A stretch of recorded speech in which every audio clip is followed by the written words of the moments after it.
বাংলাদেশ ছাত্রলীগের সমস্ত নেতাকর্মী সহ প্রগতিশীল সংগঠন, সামাজিক সাংস্কৃতিক সংগঠন সহ দল মত নির্বিশেষে তারুণ্যের নিরপেক্ষ স্রোতের প্রতি আহ্বান জানিয়ে আমি বলবো, আগামীকালকে এই গোপালগঞ্জের নির্মম হত্যার প্রতিবাদে আপনারা প্রতিবাদ মিছিল এবং বিক্ষোভ সমাবেশ পালন করবেন, সংগঠিত হওয়ার চেষ্টা করবেন।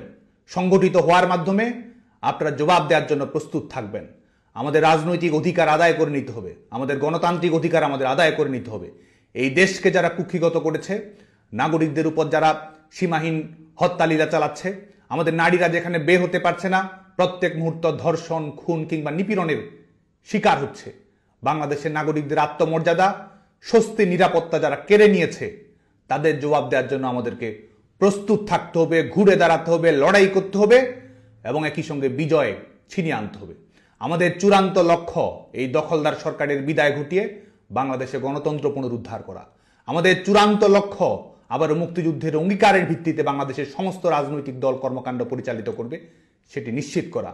ন্যায়ের প্রশ্নে অটল থাকা, অন্যায় অবিচারের বিরুদ্ধে রুখে দাঁড়ানো, লড়াই করা।